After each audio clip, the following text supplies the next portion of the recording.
guys, so JR fixed my light ring so I can at least record myself and not have to use the webcam, but I can't promise that it's going to be any better than it was with the webcam. But I want to give a little backstory about this sauce. So TGIFriday, the restaurant chain, came out with this Jack Daniel's grill sauce about 20 years ago, and it was a huge hit. Everybody loves it, right? So this is a copycat recipe of that. Now, if you look on their menu, they now call it the Whiskey Grill. So I don't know what happened, licensing agreement or whatever. So legal schmeagle stuff, I'm assuming. So that's okay, because you can use any whiskey you want. You don't have to use Jack Daniel's if you like something different, or you just have something different in the house. That's cool. I just use Jack Daniel's because that's what the original recipe calls for. And you really can't taste that it's whiskey in there. A friend of mine was saying, you know what, I hate Jack Daniel's, I don't want it. But I implored him, like, you got to try this anyway, because it doesn't really taste like whiskey. It's got an added dimension that the bourbon gives to it, or the whiskey gives to it, but it doesn't taste alcohol-y like a dessert sauce would. Some rum sauces or brandy sauces, you can really taste it. And of course the alcohol does cook out, so there's no risk of any sort of buzz or anything like that. Now, if you are abstaining or you're in sobriety and you don't want to deal with working with alcohol in your cooking, that's totally understandable. You can do one of two things. You could get either one of these little airplane shooters, which I know I can't get drunk on because I don't keep this in the house and I don't drink it. And I do that for all of my alcohol. I have a tequila lime chicken, so I get little bottles of tequila. I get little bottles of white wine and red wine to cook with. So this is like my little cooking basket of alcohol, and that's how I deal with it. But if you really just don't even want to go there, this sauce, you can't really substitute the Jack Daniel's, but you might try this. It's a brown sugar bourbon spice by McCormick, and I do make a bourbon chicken in the crock pot with this. I can't promise how the outcome would be with the Jack Daniel's grill sauce. I would say maybe a tablespoon or two if you want to try it that way, but again, I can't guarantee the outcome of how the sauce will turn out.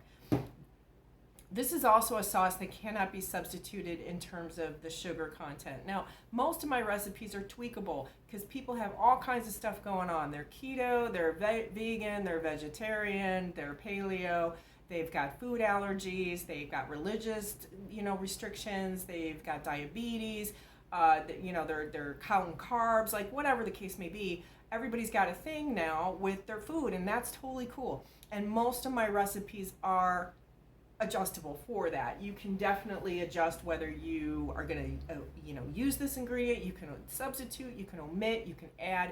It's all good. But with this one, you really can't avoid the sugar content because you've got, not only do you have pineapple, but you've got alcohol and you've got brown sugar, and really no other substitution on this sauce will do. That's the nature of this sauce, is a sweet kind of a sauce. So you might want to skip this one if that's really going to be an issue for you.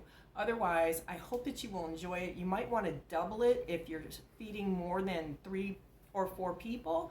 And it's so delicious, you're probably going to want to have extra in the house anyway, because this is like my mango habanero sauce. You can put it on anything. It's so yummy. So there you go, and I hope that you enjoy it. We'll see you guys later. Okay, foodies, we're starting out by roasting a head of garlic. And so this is why I call this a Sunday sauce, because it is kind of time consuming and labor intensive.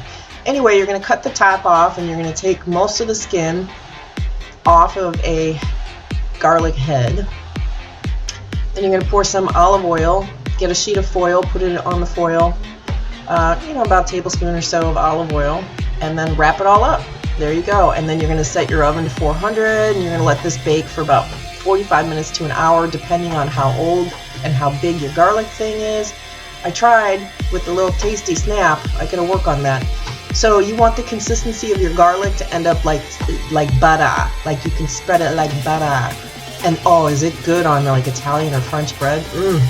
Just put it right on there. Okay, so now we've got some brown sugar. No, you may not omit this or substitute it with white. This is pineapple juice. I mean, you could, but you're not going to have the sauce that you were doing right now. So a little bit of H2O and we're gonna put in some soy sauce and some teriyaki sauce, not the baste. You want the sauce, same consistency as soy sauce. And we're gonna mix this up, put it on the stove, let it come to a boil, get that sugar melted, and then once it's simmering, we're gonna put in the garlic. You're just gonna squeeze it in there. Now, of course, wear gloves if you're concerned about your hands smelling like garlic, but I'm not, because I got a handy dandy little gadget that you too could get at Amazon or at any home goods store. It's a stainless steel bar of soap. You rub it, use it just like regular soap, and it gets rid of onion and garlic smells on your hands, and it really works. It's crazy. Okay, so now I'm mixing up the garlic, as you can see, and yes, there will be chunks in the sauce. That's okay. You know, fish out any garlic skins that may have fallen in there. Now I've taken it and I'm putting in the lemon juice. I'm putting in minced onion. I'm putting in some crushed pineapple. And I'm gonna put the star of the show in, which is the Jack Daniels. And we're gonna mix that up. Well, yeah, we're gonna whisk that in there.